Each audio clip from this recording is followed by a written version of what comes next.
Hello friends, இன்றைக்கி நம்ம வீட்டிலே எப்படி பிரியாணி மசாலா அரைக்கிறது அப்படிங்கிறத பற்றி பார்க்க போகிறோம். தேவையான பொருட்கள் என்னென்னு பார்ப்போம். ஃபஸ்ட்டு பார்த்திங்கன்னா வரமல்லியில் 50 கிராம், சோம்பு வந்து பார்த்திங்க அப்படின்னா 2 டேபிள் ஸ்பூனு, ஜீரகம் பார்த்திங்கன்னா 2 டேபிள் ஸ்பூனு, இது வந்து மிளகு 1 டேபிள் ஸ்பூனு, ஏலக்காய் ஒரு 5-6 ஏலக்காய் எடுத்திருக்கேன், கிராம்பு பாருங்கள் 1 டேபிள் ஸ்பூனு, இது வந்து ஜாதிக்காய் உங்களுக்கு தெரியணுங்கிறதுக்காக முழுசாக வச்சுருக்கேன். வறுக்கும்போது இது வந்து 4 3 உடச்சி போட்டு வறுத்துக்கோங்க. உங்கள்கிட்ட காட்டணுங்கிறதுக்காக முழுசாக வச்சுருக்கேன். 10 பாருங்கள், ஒரு 2 இன்ச்சு சைஸ் இருக்கும். அந்த மாதிரி பட்டை வந்து ஒரு 5-6 பட்டை எடுத்திருக்கேன். ஒரு 10 பட்டையே இருக்கும். பட்டை வந்து வாசம் கொடுக்கும், அதனால் 1-2 சேர்த்து போனாலும் தப்பு கிடையாது.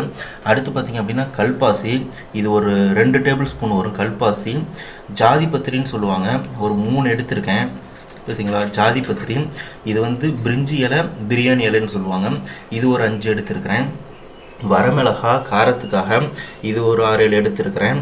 அடுத்து மராட்டி மொக்கு, சைஸு சின்ன சின்னதாக இருக்கிறதுனால நான் ஒரு 10-12 கிட்டே இருக்கும், அதனால் எடுத்திருக்கேன். நீங்கள் பெருசாக இருந்துச்சுன்னா ஒரு 5-6 எடுங்க போதும். இது வந்து அன்னாசிப்பூன்னு சொல்லுவாங்க, இதுவும் ஒரு 6-7 எடுத்திருக்கேன். ஓகேங்களா, இது எல்லாத்தையும் ஒன்றா போட்டு அரைச்சிடாதீங்க, ஏன்னா ஒவ்வொன்றும் ஒவ்வொரு ஹீட்டில் வந்து இதாகும், குக் ஆகும். அதனால் நீங்கள் எல்லாத்தையும் ஒன்றா போட்டிங்க அப்படின்னா ஒன்று கருகிடும், இன்னொன்று வந்து இதாக அரைச்சிரும். அதனால் ஃபஸ்ட்டு எதை எப்படி போட்டு வறுக்கணும்னு சொல்கிறேன், வாங்க பார்ப்போம். ஃபஸ்ட்டு அடுப்பு ஆன் பண்ணிக்கோங்க. ஃபஸ்ட்டு எடுத்தோன்னையும் நம்ம எடுத்து வச்சுருக்க மல்லி இருக்குது பார்த்திங்களா, அதை மட்டும் கொட்டி நல்லா வறுத்துக்கோங்க. நான் ஏற்கனவே சொன்ன மாதிரி ஒவ்வொன்றும் ஒவ்வொரு ஹீட்டில் வந்து இதாகும், வறுபடும். அதனால் வந்து எல்லாத்தையும் ஒன்றா போட்டு வறுக்காதீங்க. வறுத்திங்கன்னா ஒன்று வறுபடும், இன்னொன்று வறுபடாமல் போகும்.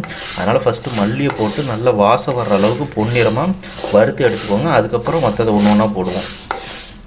இப்போ பாருங்கள் ஃப்ரெண்ட்ஸ், நல்ல மல்லி வந்து நல்லா வறுபட்டுருச்சு. ஒரு மாதிரி கலரும் பாருங்கள் ப்ரௌன் ஆகிடுச்சு. பொரியிற சவுண்டு கேட்குதுங்களா, டப்ப பொரியுது பார்த்தீங்களா. போதும், இதுக்கு மேலே விட்டால் கருகிடும். இப்போ இதை எடுத்து ஒரு கண்டெய்னருக்கு மாற்றிடுவோம். அடுத்து பார்த்திங்க அப்படின்னா நம்ம எடுத்து வச்சுருக்கிற மராட்டி மொக்கு இருக்குது பார்த்திங்களா, மராட்டி மொக்கு, அன்னாசிப்பூ, கல்பாசி, பிரிஞ்சி இலை, ஜாதி பத்திரி, இது 3 போட்டுக்கோங்க. இதெல்லாம் போட்டுக்கோங்க. இதெல்லாம் போட்டு லோ ஃப்ளேமில் வச்சு நல்லா வறுத்துக்கோங்க. பாருங்கள் ஃப்ரெண்ட்ஸ், இப்போ இதுவும் நல்லா வறுபட்டுடுச்சு. ஒரு மாதிரி நல்ல வாசம் வர ஆரம்பிக்குது. பட் இது உங்களுக்கு வீடியோவில் தெரியாது, அதனால் இதையும் எடுத்து ஒரு கண்டெய்னருக்கு மாற்றிக்குவோம். அடுத்து பார்த்திங்க அப்படின்னா ஜீரகம், சோம்பு, மிளகு, அடுத்து பட்டை, கிராம்பு, ஏலக்காய். நான் முன்னாடியே சொன்ன மாதிரி ஜாதிக்காயை வந்து உடச்சி போட்டுக்கோங்க. இங்கே பாருங்கள், ஜாதிக்காய் தெரியுதுங்களா, ஜாதிக்காயை முழுசாக போட்டிங்கன்னா சரியாக வறுபடாது, அதனால் நான் இப்படி போட்டிருக்கிறேன். இந்த மாதிரி போட்டுக்கோங்க. அடுத்து பார்த்திங்க அப்படின்னா எடுத்து வச்சுருக்கிற வரமிளகாய், அதையும் போட்டுக்கோங்க. போட்டு இப்போ நல்லா வறுத்துக்கோங்க.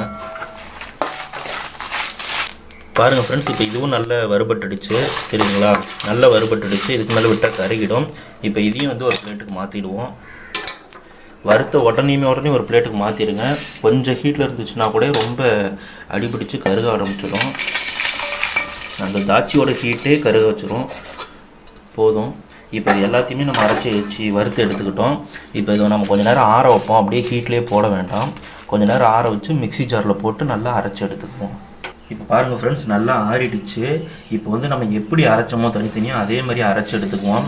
ஏன்னா நம்ம மிக்ஸி ஜாரில் மிஷினில் கொடுத்து அரைக்கிற மாதிரி இருந்தால் எல்லாம் ஒன்றா போட்டலாம். மிக்ஸி ஜாரில்ங்கிறதுனால ஒன்றா போட்டோம்னா சரியாக மசியாது, அரைப்படாது. அதனால் நம்ம ஃபஸ்ட்டு மல்லியை மட்டும் போட்டு அரைச்சி எடுத்துக்குவோம். நல்லா முடிஞ்ச அளவுக்கு நைஸாக அரைச்சி எடுத்துக்கோங்க. ஓகேவா, இப்போ எல்லாமே நம்ம அரைச்சி ஒன்றா கொட்டிட்டோம். இப்போ இதை வந்து ஃபுல்லாக மிக்ஸ் பண்ணிக்கோங்க. இப்போலாம் தனித்தனியாக கொட்டியிருக்கோம். ஒரு பெரிய பாத்திரத்தில் போட்டு ஃபுல்லாக மிக்ஸ் பண்ணி வச்சுக்கோங்க. இப்போ நம்மளுக்கு தேவையான சுவையான பிரியாணி மசாலா வந்து ரெடி ஆகிடுச்சு. நீங்களும் உங்கள் வீட்டில் ட்ரை பண்ணி பாருங்கள். எதுவும் கமெண்ட்ஸ் இருந்துச்சுன்னா என்கிட்ட கமெண்ட் பாக்ஸில் கேளுங்க. டவுட் இருந்துச்சுன்னா. இந்த வீடியோ உங்களுக்கு பிடிச்சிருந்துச்சுன்னா லைக் பண்ணுங்கள், ஷேர் பண்ணுங்கள். இது மாதிரி மேலும் பல வீடியோக்களை பார்க்க மறக்காமல் நம்ம சேனலை சப்ஸ்கிரைப் பண்ணுங்கள். நன்றி.